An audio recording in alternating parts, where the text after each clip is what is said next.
actually going to share my screen with everybody. So if you give me just a moment while I go ahead and turn this on. Like I said, my name is Brett from Friendship Tours, and I'm really excited. I haven't shared my screen yet, so don't worry. Really excited to be able to team up with Bloomfield Public Library. They are literally right down the street from where our office is. And when we were approached to do a virtual event, we were all excited to get this done. So we are going to go ahead and start sharing the screen, and you will also hear some different video as we go as well. Make sure I have everything on. So now you should be seeing on your screen something that says Connect and Explore Virtual Washington, D.C. And I'm just going to make one more move on my screens. I have a couple screens that I'm working off of, and then we'll be ready to go. All right, so today's event, our virtual event of Washington, D.C., we're going to celebrate the Cherry Blossom Festival, our nation's birth, of course, the firework display, Martin Luther King Jr. Memorial at Cherry Blossom Time, FDR Memorial at Cherry Blossom Time, the Tidal Basin. So that's the area where all of the cherry blossoms are actually planted. Now, there are many cherry blossoms all throughout DC. So if you ever miss the actual festival, they've been doing hybrids of the different cherry trees at the National Arboretum, and they now have cherries that actually bloom all throughout the spring. And there are many places in the city that are great to watch them, but that's another presentation. We're also going to do Thomas Jefferson Memorial, and we're going to finish at the Smithsonian National Museum of African-American History and Culture. And then we'll give you the full fireworks display to finish out. So that's a little bit about what we're going to do today. Friendship Tours, for those that aren't aware, we're actually, we were started in 1977 in actually the home where I grew up. And the reason I say that is this lady might look a little bit like me. This is actually my mother. She started Friendship Tours in 1977. And her love for travel actually started really early on. Like many of you, you maybe have been traveling most of your lives, or you've wanted to. Well, in 1957, she was actually entering her junior year in high school, and her Girl Scout troop got this crazy idea that they would sell eggs. That's what's in that wagon. And they would actually make enough money to take 25 girls, board a train in Danbury, Connecticut, and they went up to Montreal, sailed to Europe and 13 different countries in 2 months. And she fell in love with not only travel, topography, language, but she made friends that lasted her entire lifetime. And friendship through travel, that's actually how Friendship Tours got its name. So when we talk about starting in 1977, this is myself and my sister Amy, who's the other owner at Friendship Tours, and we were in kindergarten. So we are twins. We don't look anything alike, but there's actually 9 of us in Bloomfield. This is some of our staff and tour directors. Again, Amy and I, we look exactly identical. So I'm sure you knew we were twins right off the bat, but that's us at the front. And this was 5 years ago when we were celebrating our 40th year. We just actually are in the process of celebrating our 45th year. So we're thrilled to be able to offer tours all over the world, but in particular, we do motor coach travel leaving from the local area. So I'm going to talk about trips that we actually do at the very end that you could go to Washington, D.C. But we do, if you love Broadway, we have a bus that actually goes to all the Broadway shows called Show Bus. We have day trips, overnights, trips that fly in the United States and go out to national parks. We have cruise division, which is called the Ship Shop. So lots and lots of things. And you can find all of that at friendshiptours.net. So that's a little bit about who we are. We're located right on Bloomfield Ave, 705 Bloomfield Ave, just up the road from the library. So today, we're going to do a walking tour, but you're not going to have to walk anywhere. We're going to actually start off near Martin Luther King Jr. We're going to make our way along the Tidal Basin through the beautiful cherry blossoms. There's an individual that puts up YouTube product that I love. It's called DC Hacks. It's an amazing guy. He's a tour guide in Washington, D.C. He has some great content. But what I love is he actually will go on peak bloom and walk the Tidal Basin. And that's what we're actually going to use as a video today that I've done some narration. So you're physically going to walk through and see the peak. Now, this particular one was shot when the cherry blossoms were closed for the most part to the people. So you're not going to have a ton of people. If you went on a normal cherry blossom year, there'd be parades and all kinds of things going on, and you can't get anywhere near the Tidal Basin unless you walk in. So this is very exciting to be able to do it this way. And again, we're going to focus, this is the mall area here, and we're going to talk about some of this because we are going to make our way towards some of the Smithsonian, and we're going to stop off at the museum that we talked about a little bit earlier. So this is the Tidal Basin, and to get started today, I want to share a video that the National Park Service did to explain and give people cherry blossoms when they couldn't go. So let's go ahead and start that off. The cherry trees were a gift of friendship from the people of Tokyo to the people of the United States. The first gift was planted in 1912, more than 3,000 trees, and today more than 3,700 stand on the grounds of the Washington Monument and extend down to East Potomac Park to Haynes Point.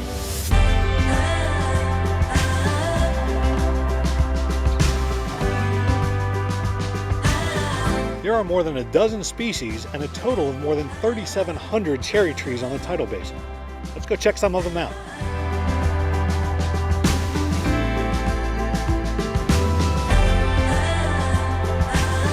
There are scores of different species of cherry trees, a dozen of which are on display around the National Mall. The most abundant species here are the Yoshino trees, which make up 70% of the more than 3,700 trees that the National Park Service takes care of.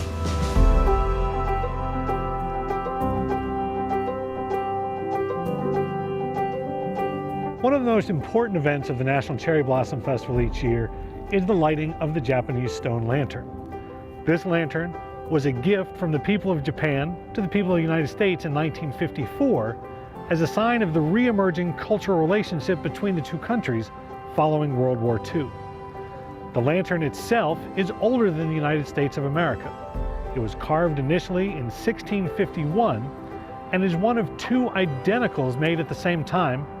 The second can still be seen in Tokyo today.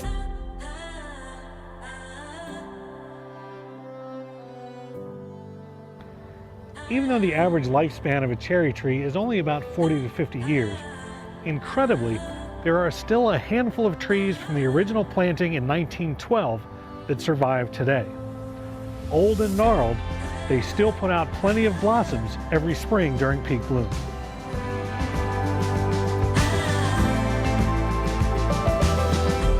Thank you for joining us for our virtual tour of the Tidal Basin and peak bloom of the cherry trees. Enjoy your day.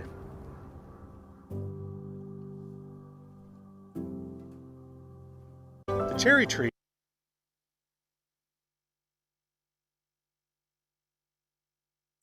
Brett, you're on mute. Can you hear me now? Yes. Perfect.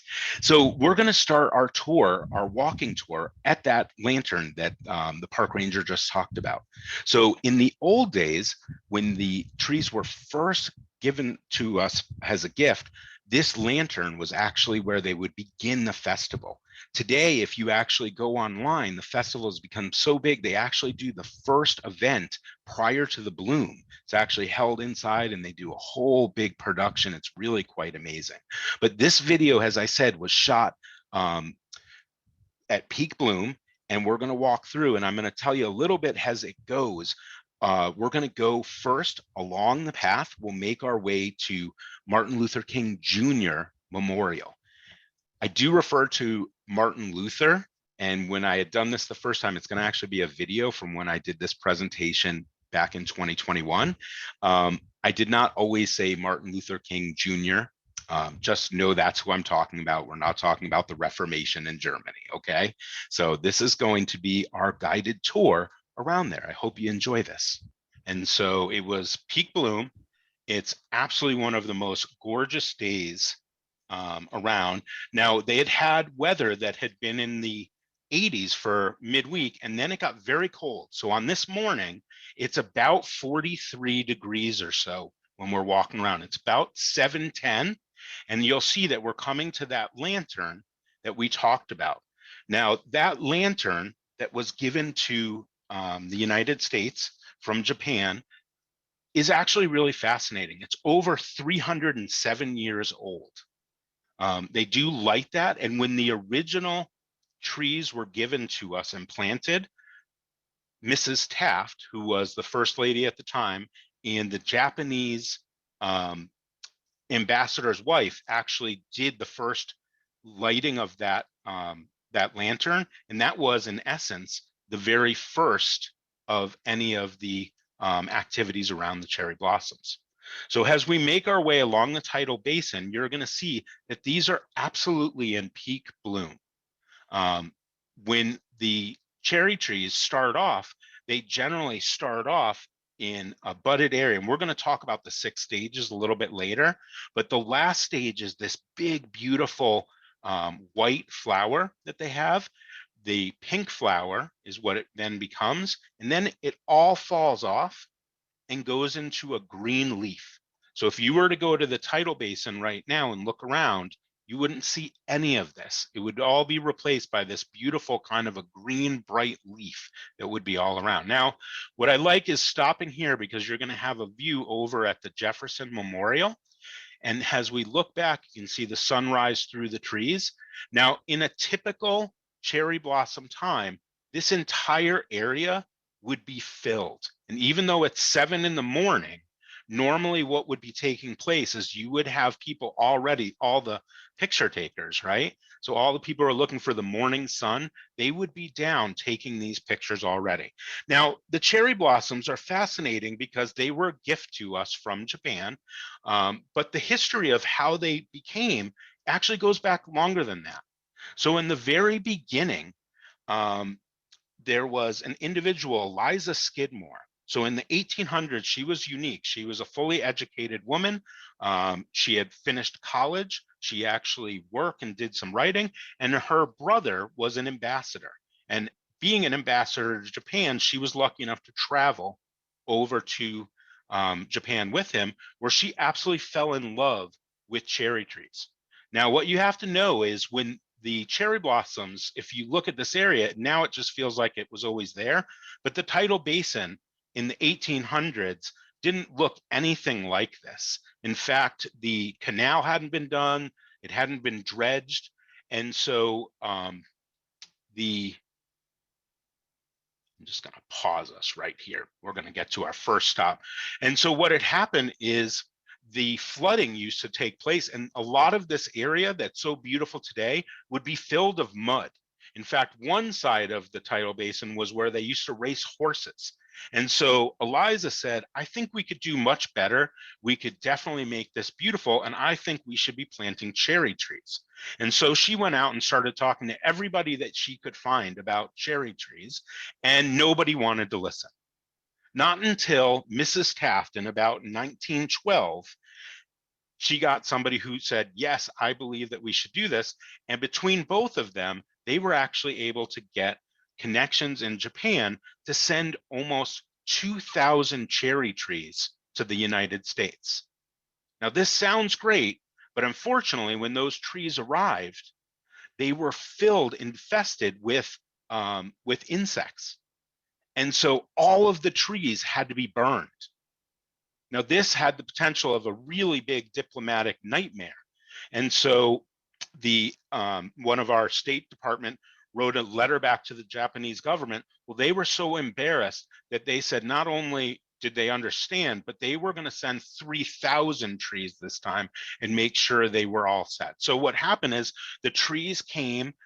Eliza Skidmore was really successful in this, and Mrs. Taft, and they were started to be planted in 1912.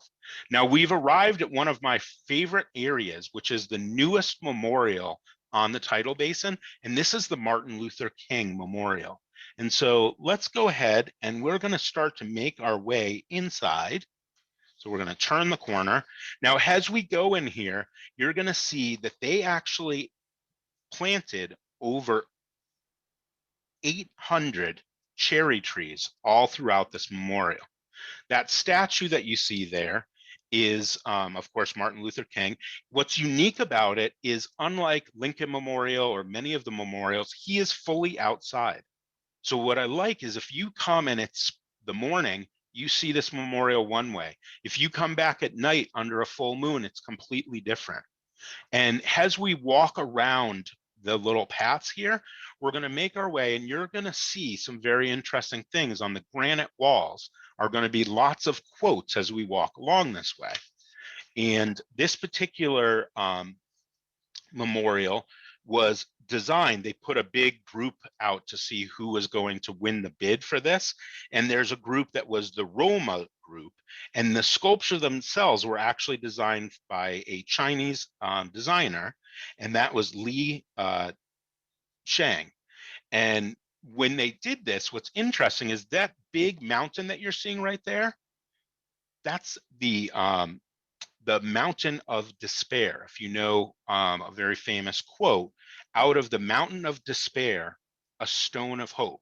So in that mountain, do you notice there's a big cut that everybody's coming through?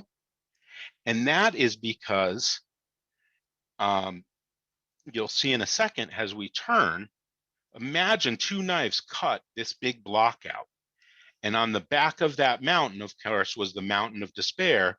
And now we've gone through that. And on the other side, you'll see when we make our way around the memorial is going to be Martin Luther. And what's really interesting about this memorial is, one, its address. It's 1964 Independence Avenue. And the reason for 1964 is because that is the year of the civil rights legislation. And so as we speed up or make our way around, we're going to come around, you'll see this beautiful view of Martin Luther, and he's 30 feet high. And what I want you to do is look at the statue for a second and notice his legs. His legs aren't finished. And that's because Martin Luther was, of course, assassinated when he was 39 years old. And so many people think mostly about his speech that was across the Tidal Basin at the Lincoln Memorial. And we all think about the "I have a dream." And when he talked about that one, I'm going to completely paraphrase, but one day my children will be judged on the character of their heart, not on the color of their skin. That quote is nowhere in the memorial. All of the other quotes leading up to this time period are actually there. And the cherry blossoms, and a lot of people will say, the cherry blossoms actually represent the beauty of life, and that it is fleeting and it's not always that long. Other people will say that it's the hope of the cherry blossoms, but it really has a lot of symbolism. He was also assassinated in April, not that far off from the peak time of the cherry blossoms. Now, this memorial sits exactly in line with the Jefferson Memorial, which we're going to see a little bit later, and on the other side, the Lincoln Memorial. And there really is kind of that timeline through our history as a country, from our Declaration of Independence, all men are created equal, all the way through emancipation and, of course, Lincoln, and then 1964 and this idea of hope and where we are. So it's a very fitting memorial. And of course, it was dedicated by President Obama. And it's one of my favorite places. We could go into more details, but we've got lots of stops to go and see today. So if you're looking at the memorial, you see, of course, Martin Luther standing nice and tall there. He's 30 feet high up in the air, and it is one of the most beautiful memorials. So we're going to walk back out to the basin, see the Jefferson Memorial across the water. We're going to start making our way. And one of the things that's very interesting is that first lantern that I showed you when we walked in, that lantern wasn't given to us until 1954. In 1954, it was actually it was the 100-year celebration of when we went to Japan for the very first time. And actually, Commodore Perry was the one who did our first treaty with Japan. So in 1954, they actually gave us the lantern. we're making our way on our way to our next big stop, which is going to be the Jefferson Memorial. Now, some of the information that you should know is in 1910, the 2,000 trees that were burnt were replaced by the 3,000 trees. And some of the trees that you see along this way are actually still the trees that were given to us. Now, some of them are a little bit of cheating, because what's happened is they've actually gone ahead and taken cuttings from these trees, and they've sent them to our Arboretum. And at the U.S. National Arboretum, they have gone ahead and propagated all of these different trees so that when we need more, they actually have the original version. Now, in 1954, after the Second World War, as Japan was starting to rebuild, one of the interesting things is the original patch of trees that they sent us had fallen on hard times. So we actually were able to send them samples and plants from here where they were able to actually regrow. And those trees are doing really, really well. Now, that lantern that you saw in the beginning, the other one, there's two of them that were built, and this was originally built for a shogun upon his death. But the second one is actually in a park in Japan, in Tokyo today. So now we've arrived at Franklin Delano Roosevelt. This is one of my favorite memorials because it's unlike many of the original memorials that you think of as inside memorials. This was built in 1998 is when it was dedicated. And at the time it was Bill Clinton that was president. This particular memorial was not what FDR actually had expected. When he was getting close towards the end of his last term before his passing, one of the people asked him about, he had been elected for 3 terms. No other president had ever had this in our history. And they also knew the times that he lived in were so amazing. They said, we should create a memorial. And he said, I don't want any memorials. If there was ever one built, I don't want anything any bigger than my desk. And what was really interesting is that's exactly what they did over by the Capitol, between the Capitol and our legal buildings. There's actually a memorial for FDR that is exactly the size of what his desk was, the Resolute desk, and it just simply had his name, his presidencies, and the years of his death. Well, they decided that wasn't good enough, and what was actually built was in 1989, the FDR Memorial. So let's go inside and see a little bit about this. As you can see, it's actually quite large. It's one of the largest memorials space-wise of any of the memorials. The other interesting thing is it's divided into 4 different rooms. So it goes along with the different times that he was elected. We're going to walk very quickly, and we're coming in from a side. If you were actually going to go in to this memorial from the front part where the visitor center is, you would actually be coming in a little bit different direction. But I love this because it comes right off, and we're going to walk down a corridor filled with cherry trees. But as we come around the corner and we get into what they call the prologue, you're going to see the other tree that is commonly people make mistakes and they think it's a cherry tree, and that is the magnolias. The magnolias are spectacular in their own right. And if you've ever seen them in Washington, they are gorgeous. Now, this memorial, if you just saw that plane that went over top, it is right in the air traffic of Reagan National. So we'll tell you a little bit about that. One thing unique about this first statue is it did not exist when the memorial was opened. They very rarely ever showed FDR in a wheelchair. He, of course, suffered from polio, and for most of the public, the press was very, very different. They didn't show him in that, and most people didn't realize that he didn't have use of his legs. He often wore braces when he was in public. It was pretty miraculous. And so this memorial, they actually did add that statue. Now, you see this sign, which is the pools are closed. In this memorial, water plays an unbelievable role. And normally that pool that you would see, I'm going to show you what it used to look like. This memorial represents the crash. So of course, when he came into office, we had suffered through the beginnings of the Great Depression and the crash. And the fountains actually broke about almost 12 years ago now. There was a really bad winter, and like many things in Washington, they just haven't been fixed. So today I want to share those with you because when you walk through this memorial, that water was a major part of it. If you know FDR's life, water, he was at Campobello, most people think, when he got his polio. He actually had been swimming in the ocean, and swimming remained a huge part of his life. If you've ever been to the press room in the White House, that originally was the indoor swimming pool for FDR. He couldn't go for a run like many of the other presidents might, so swimming was how he kept in shape.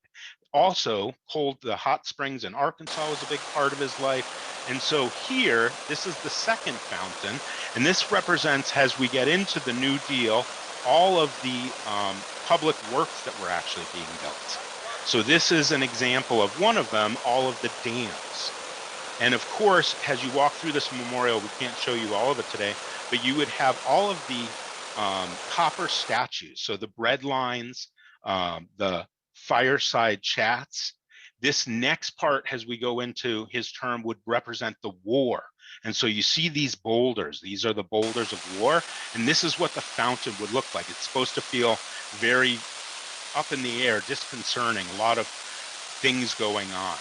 And that was during war. And I love one of the quotes that he has is, "I've seen war, I hate war."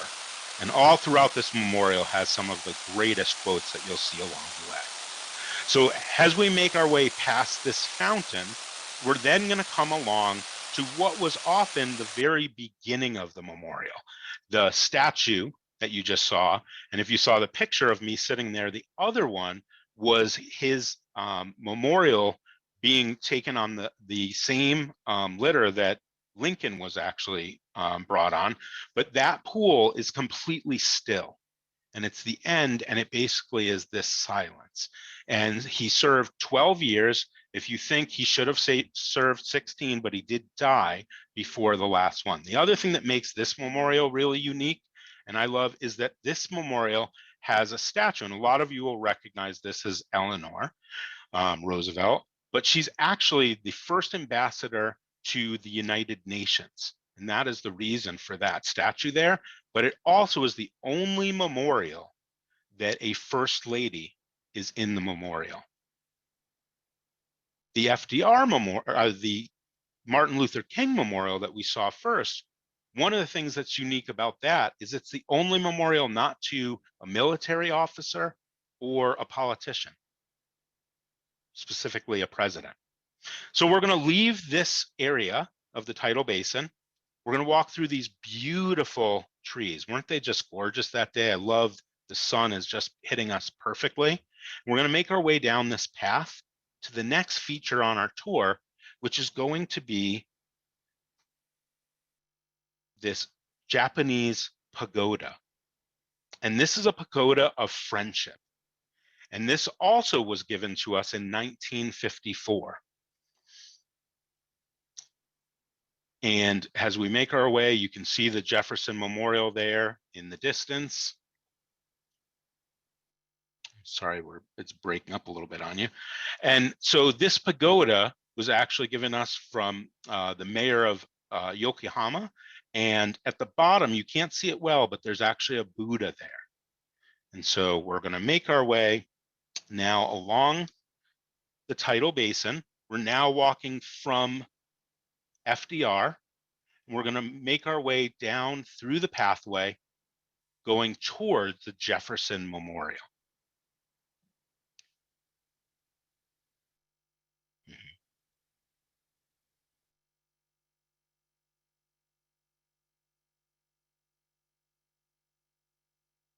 I'm sorry, it's breaking up a little bit on us. I don't know if our internet is a little spotty this afternoon.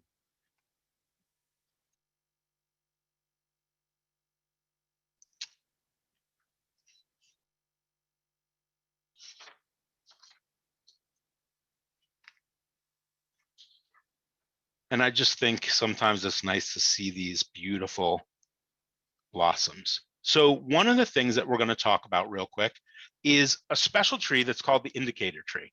So people always try to time out. I told you it's really hard to predict when the blossoms are going to come out, there is one tree, and it's called the indicator tree. The indicator tree actually blooms 10 days before all the other trees.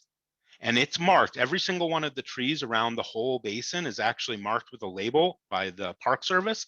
And this particular tree will actually get its buds and the different stages about 10 days prior. So once that tree blooms, that's when everybody knows, oh, the buds are coming.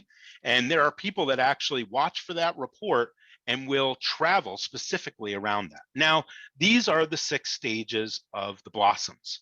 So of course you have stage number 1, where it's just a green simple bud. Number 2 is the next stage, where it starts to open up just a little bit. Stage 3, it really gets to take its shape. Part 4, it gets the red part. Part 5, of course, is this puffy white kind of bloom that comes. And 6 is the stage that we all look for, and that's peak bloom. And that's what you're seeing here. And I thought we'd take a quick look around. And there is the Washington Memorial. There are many trees actually at the base of the Washington Memorial. There's also quite a bit that's at the at Arlington National Cemetery.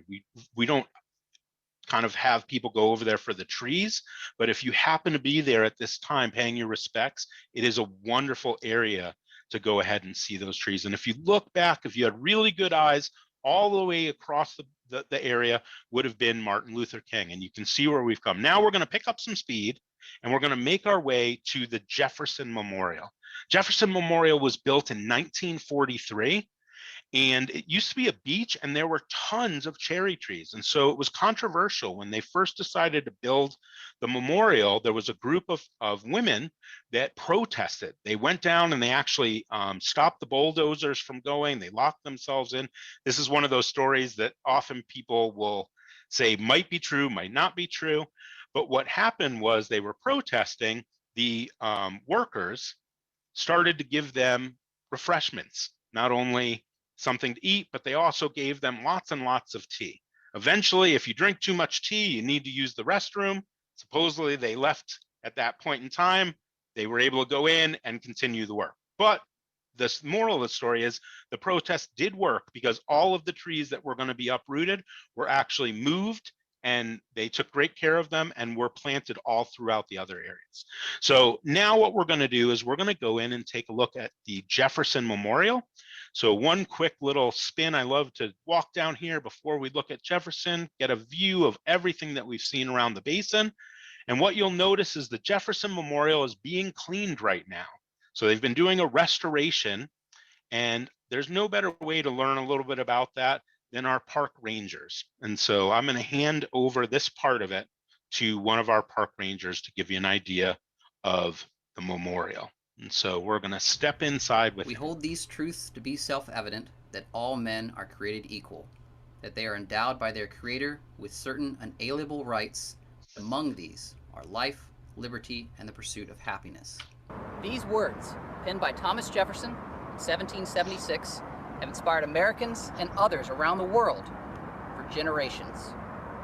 The primary author of the Declaration of Independence, diplomat, secretary, Vice President, and third President of the United States, is memorialized here on the south side of the Tidal Basin, directly south of the house he inhabited from 1801 to 1809.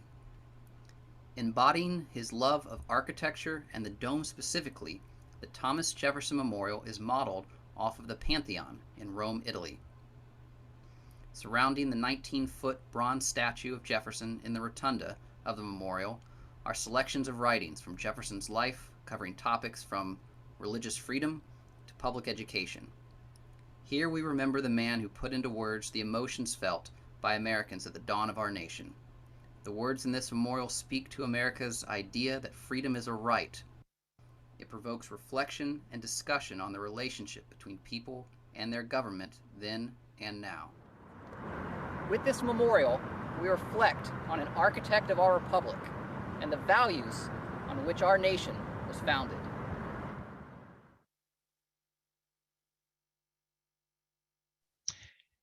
So I hope you enjoyed your wander around. So we've gone pretty much from the beginning of the Japanese lantern in that picture in the lower right, all the way around to Jefferson Memorial. Now, if you continued on the path, you would go up to a little bit further up. That's where the boats, if you ever see the paddle boats in the water during the festival, that's where those are.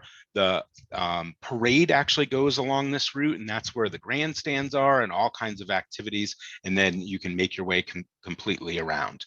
But a couple things, of course, the indicator tree.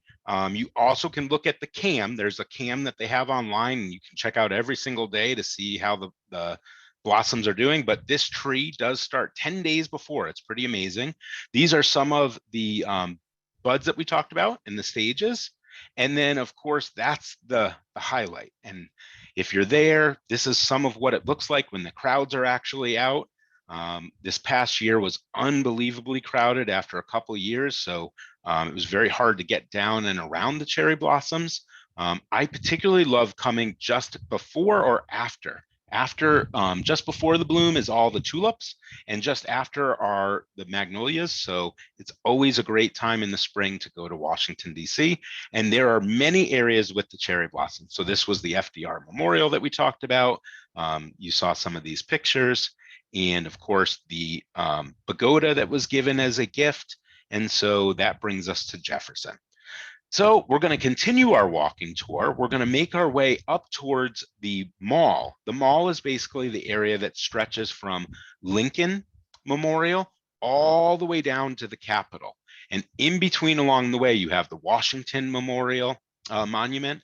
You have the, of course, World War II.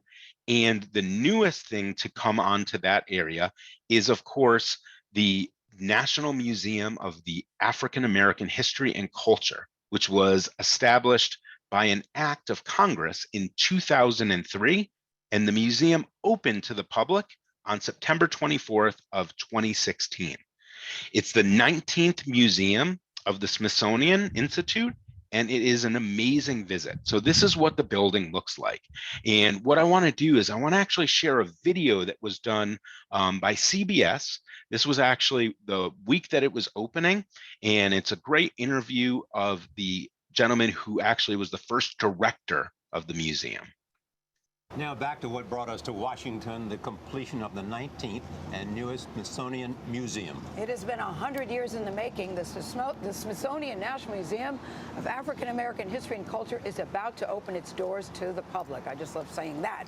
Yesterday, Nora and I joined Lonnie Bunch, the museum's founding director, for a tour of what makes this place so very special, inside and out.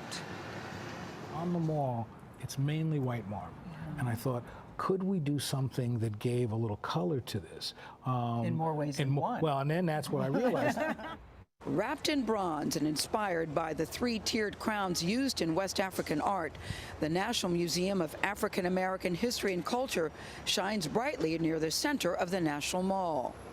This is a cabin from Edisto Island, South Carolina. But to get a sense of the African American experience, you have to go below the surface, 5 stories down. At its peak, it would hold between 8 and 16 people would be in that cabin. A cabin for slaves and shackles small enough to restrain a child, reminders of America's regretful past. After World War II, the notion of sit-ins really caught on. While a stool from a Greensboro, North Carolina lunch counter represents a resolve to move beyond segregation. What I see is something very simple.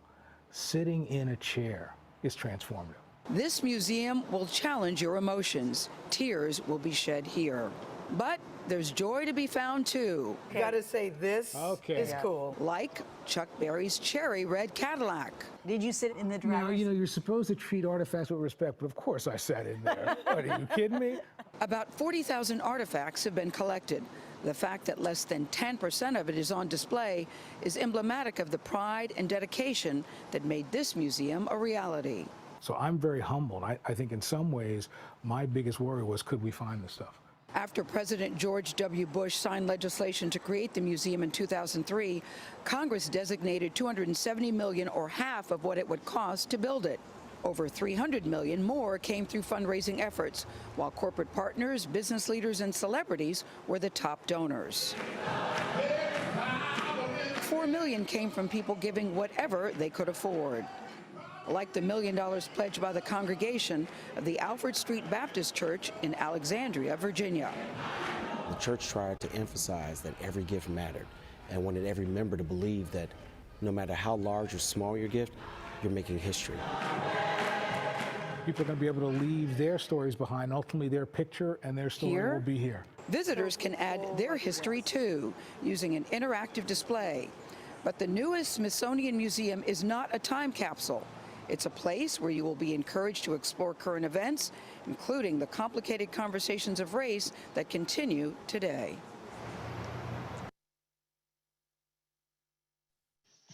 And so I love the quote, the museum tells American story through the lens of African-American history and culture.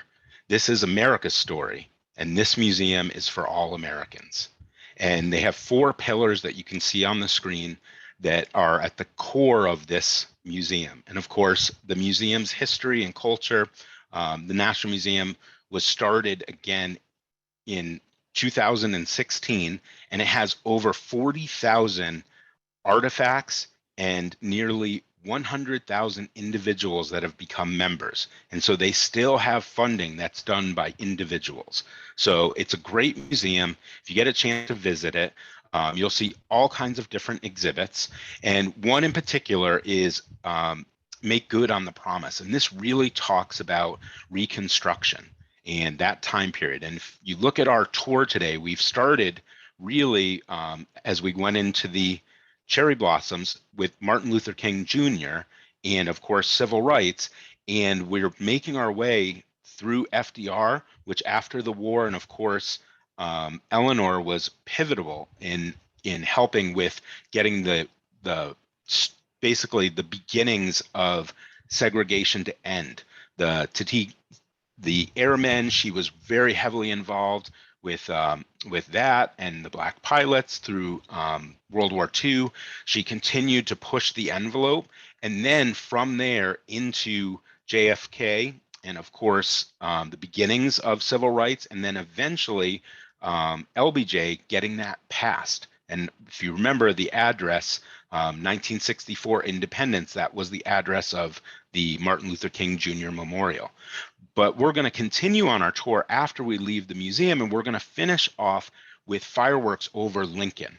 And if you think about it, it kind of really does go back there. And after Lincoln's death and the end of the war, there was a period of Reconstruction. And this is a very powerful exhibit that's at the museum. And this is a small video about that period. 1865. The Civil War was over, and millions of African Americans were determined to define and defend a new vision of freedom and equality, remaking America without slavery. It speaks to the hopes and dreams of those who were newly freed with the creation of Reconstruction and the end of the Civil War and the end of slavery. On September 24, 2021, the Smithsonian's National Museum of African American History and Culture presents Make Good the Promises, a powerful exhibition that tells this overlooked story of Reconstruction and its legacies. It means that the promise of full citizenship, of equality for the newly freed has not been fully reached yet and continues to be a task this nation needs to try to fulfill. An era of possibility and change, reaction and resistance. A movement of social and religious freedom, and political, educational, and economic empowerment that helped change our Constitution, despite devastating racial violence, intimidation, and broken promises. Through key features such as compelling artifacts, media and interactives, and a thought-provoking reflection space, this remarkable exhibition will bring the complex issues of Reconstruction into focus for visitors of all ages. 150. Hear firsthand accounts from the formerly enslaved women and men who worked to create new communities and a new nation. Meet the revolutionary leaders who took a seat at the table in all levels of government to create an interracial democracy. Bear witness to the legacy of Reconstruction as it continues to resonate today, calling upon our country to make good the promises of our Constitution in our politics, our economy, and our everyday lives.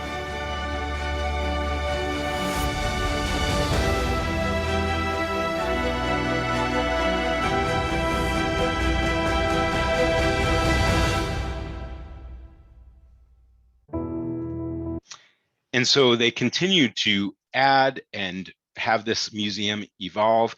It is not like the museums of maybe our grandparents. It is an interactive from lots and lots of fun culture, history, going all the way back to the beginnings of people coming from Africa, the experience all through our history, both good and bad. And it really is quite an amazing place. So it covers not only the past, but current day events and its cultural expression. So it's definitely something that's a lot of fun. Now, it is the one Smithsonian museum out of the 19 that right now requires tickets to be purchased in advance. So it's not purchased because it's free, but you have to have a reserved time. And how this works is on their website every day at 8:15, you can go on and you click, like, so today the 7th, if you clicked on this available times, when I did it in the morning, it gives you each hour and there's a certain amount of tickets, about 65 at each time slot, and you can see them kind of go. Now, when we do groups, if we have enough time in advance, they will do group tickets, but they have not done that during the pandemic time period. So they're just getting back, just like most travel right now is a little bit different than it was prior. They're still working on that. But it is a museum, if you haven't had a chance to go, it is 100% worth doing. It's a story I feel like everybody should have a chance to get through and really understand. And it really puts our history and Washington and the mall in particular into a great context between Jefferson and the beginning of the Declaration of Independence, all men are created equal, all the way through Lincoln, and of course the Martin Luther King, and then this opening of this museum, it really is quite unreal. So the other time period that we want to talk a little bit about is the celebration of our nation's capital. And of course, Washington, D.C. is known for the fireworks. It is one of the greatest cities. If you know anything about Washington, the amount of green open areas, of course, the mall being the biggest of those areas, is quite amazing. Nothing can be taller than the Washington Monument. So that means there are no giant skyscrapers or things that get in the way. Now there's water all around between the Tidal Basin, behind the Lincoln Memorial is the Potomac River, and then the bridges that lead over to Virginia. And in a perfect line, you basically have Lincoln Memorial, Washington, all the way down to the Capitol. And so they actually do the fireworks right from each side of the Lincoln Memorial. And so it creates some of the best pictures you'll ever see. Now, in addition to the fireworks, it is a great celebration of our country's birthday. So again, this year they were able to bring back the parades, which was really neat. They also have all kinds of different activities. So this is at the National Archives. They actually have people in costume come and they do a reading of the Declaration of Independence. This is a printed version that dates back. So on the 4th of July, when they actually signed it, it then went out, and these are prints that were sent to all of the colonies so people could read and understand what the Declaration was. So Washington is a great visit any time of year. I particularly love going early in the mornings to the memorials or in the evenings. And what's great is that you actually can go to them still. They're open, the city, everything is basically, for the most part, all the public museums and parks are all free. So it's just a matter of getting to them, which is always really exciting. And of course, at Cherry Blossoms, it's gorgeous, but really anytime you go to the city. So I'm showing you some pictures here of fall. The holiday time is a great time. Cherry Blossoms, everybody knows about for sure. And we do have a trip coming up to Washington. So on October 21 to 24, there is a trip that we're running. This particular trip has some really nice highlights. We stay across the Potomac in Alexandria. Then it's a short little quick trip across the bridges. And we start off with a city tour so that you can really get to know the city. Then we have that afternoon at the Smithsonian. So you'll be able to choose. Now, right now, the Air and Space is the only museum that's actually going through renovation. So that one's closed, but the others are there. We go to one of the newest neighborhoods, the National Harbor, for our dinner that evening. Then the next day, we do the brand new museum, which is the National Museum of the United States Army. Can you believe there has never been a museum dedicated to just the Army? There's all kinds of memorials for the different branches of service, but this opened about a year ago and people have been loving it. Then in the afternoon, we stay in Virginia and we go to Mount Vernon, Washington's home. Then that night, we actually do a Washington by night. So first the National Museum of the Army, then you go in, and this tour at night is just a wonderful way to experience the city. It's a completely different feel. And then on our last day, we will actually go over to Arlington National Cemetery. So lots of exciting opportunities for you. If you want to know more information about that trip, or if you have other questions, you can contact us at friendshiptours.net on our website. This is also where you can find these different tours to sign up. I really appreciate everybody's time, and I thought I would conclude with a little bit of a fireworks display, because you can't go and talk about 4th of July without experiencing a little of that. So I hope you enjoy this to end.